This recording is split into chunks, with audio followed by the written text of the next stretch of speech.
যখন মাইয়েতকে কবরে শোয়ানো হয় তখন সে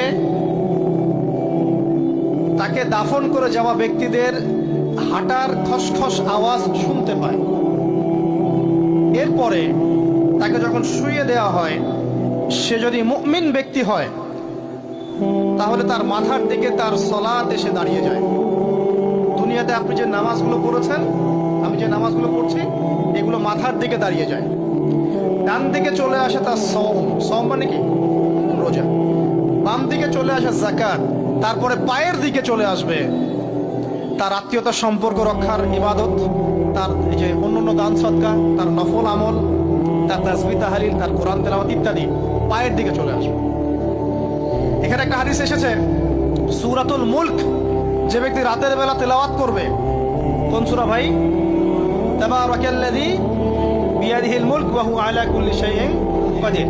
এই সূরা যে ব্যক্তি রাতের বেলা করে তেলাওয়াত করবে, ইনশাআল্লাহ সূরা মুলক কবরে তার সাথে থাকবে এবং কবর আযাব থেকে সূরা মুলক তাকে বাঁচাবে ইনশাআল্লাহ। আমি বুঝাচ্ছি যে কি অবস্থাটা হবে। এবার দুজন ফেরেশতা মাথার দিক থেকে আসবেন, আসতে চাইবেন, সালাত বলবে এখান দিয়ে আসা যাবে না, এদিক দিয়ে আসা যাবে না। ডান দিক দিয়ে আসতে চাইবেন, এদিক দিয়ে আসা যাবে না। বাম দিক দিয়ে আসতে চাইবেন, যাকাত বলবে এদিক দিয়ে আসা যাবে না। পায়ের দিক দিয়ে আসতে চাইবেন, আমলগুলো বলবে এদিক দিয়ে আসা যাবে না। তারপরেও তারা আসবেন, চোখগুলো হবে নীল এবং কালো বর্ণের, নীলাপ চোখের, কালো। মুনকার নাকি? উঠে বসিয়ে দেওয়া হবে। এবার তিনটা প্রশ্ন। প্রথমে প্রশ্ন হচ্ছে কি, মান রব্বুক, তোমার রবকে? তখন মুমিন বান্দা বুক ফুলিয়ে বলবে রব্বি আল্লাহ, আমার রবকে আল্লাহ। পৃথিবীতে যে ব্যক্তি আল্লাহর সাথে শিরিক করে নাই, আল্লাহ তাওহীদের উপর থেকেছে এবং তার উপরে মৃত্যুবরণ করেছে, ইনশাআল্লাহ সে ব্যক্তি এর উত্তর নির্দ্বিধায় দিতে পারবে ইনশাআল্লাহ। আর দুনিয়াতে যে বা যারাই আল্লাহর সাথে শিরিক করবে, আল্লাহর সাথে শিরকের পাপে লিপ্ত হবে, ওই অবস্থায় মারা যাবে, তাওহীদের উপর থাকবে না, কোশ্চিন কালেও মান রব্বুক উত্তর দিতে পারবে না। তারপরে প্রশ্ন হয়ে যাবে মা দীনুক, তোমার দিন কি ছিল? মুমিন বান্দা উত্তর দিবে কি? দিন ইয়াল ইসলাম, আমার দিন ছিল ইসলাম। এখানে শুনে রাখেন, পৃথিবীতে যারা ইসলামকে পরিপূর্ণরূপে পালন করবে তারাই এই উত্তর দিতে পারবে ইনশাআল্লাহ। যারা ইসলামকে ঠাট্টা বিদ্রুপের হাসি তামাশার পাত্র বানিয়েছে, মন চাইলে কিছু করি, মন চাইলে কিছু করি না, সহজগুলো একটু আমল করি, বাকি কিছুর আমল ধারি না, হ্যাঁ, নামাজ পড়ি, সুদ ছাড়তে পারি না, ঠিক আছে, বছর বছর ওমরা করি, এদিকে ঘুষ দুর্নীতি ছাড়তে পারি না, ইসলামকে ঠাট্টা তামাশার পাত্র বানিয়েছে, এরা কোশ্চিন কালে উত্তর দিতে পারবে না মা দীনুক। দিনে পরিপূর্ণরূপে ইসলামে প্রবেশ করতে বলেছেন আল্লাহ রাব্বুল আলামিন। যারা পরিপূর্ণরূপে ইসলামে প্রবেশ করবে এবং ইসলামের প্রতিটা মৌলিক বিধান মেনে চলবে, ইনশাআল্লাহ তারা এর উত্তর দিতে পারবে। এরপরে আসবে তৃতীয় প্রশ্ন। নবী সাল্লাল্লাহু আলাইহি ওয়াসাল্লামকে দেখানো হবে। যখন দেখানো হবে তখন সূর্য যখন ডুবে যায়, যে দৃশ্যটা আমরা দেখতে পারি না, ওই দৃশ্যটা ভেসে উঠবে এবং মুমিন বান্দা অস্থির হয়ে যাবে, বলবে আমাকে ছেড়ে দাও, আমি নামাজ পড়বো। সুবহানাল্লাহ। তার কারণ তার কাছে মনে হবে যে আসরের ওয়াক্ত হয়ে গেছে, আসরের ওয়াক্ত হয়ে গেছে, আসরের ওয়াক্ত চলে যাচ্ছে, আমাকে নামাজ পড়তে হবে। চিন্তা করেছেন?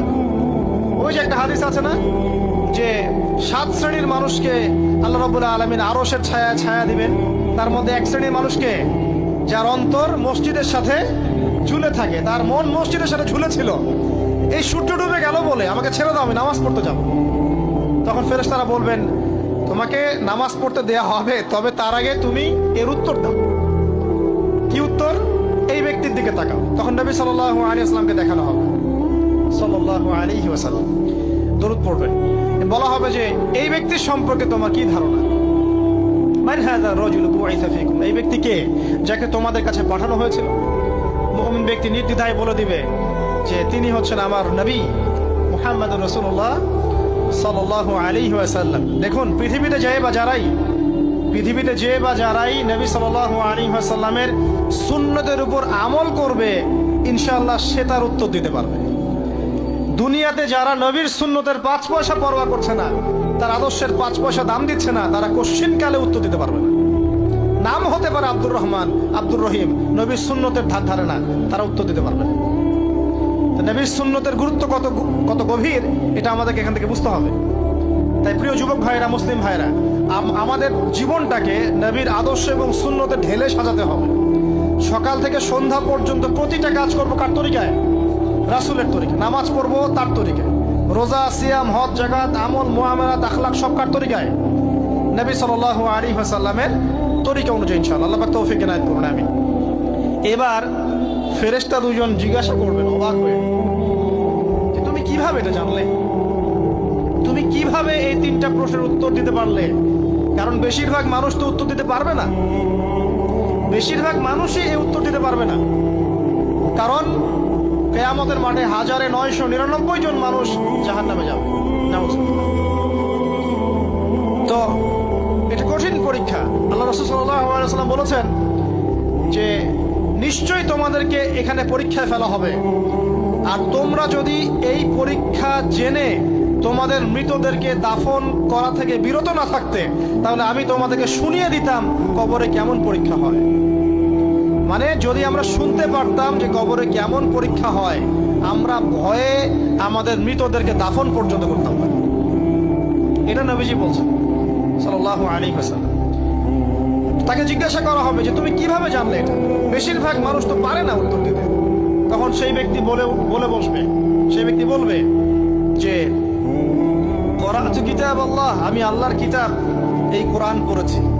মুমিন বলবে আমি আল্লাহর কোরআন পড়েছি, ফাআমানতু বিহি, আমি এর উপর ঈমান এনেছিলাম, ওয়া সাদ্দাকতু, এবং সত্যায়ন করেছিলাম। অতএব দুনিয়াতে যারা দিনের জ্ঞান অর্জন করছে না, কোরআন পড়ছে না, হাদিস পড়ছে না, পড়াশোনার চেষ্টা করছে না, জানার চেষ্টা করছে না, কবরে পার পাওয়া ডিফিকাল্ট আছে। এটা একটা অন্যতম প্রশ্ন। আমরা কিন্তু মনে করি তিনটা প্রশ্ন হচ্ছে, আসলে প্রশ্ন হচ্ছে কয়টা? 4টা। তিনটার পরে আরো একটা এক্সট্রা। কিভাবে জানলে?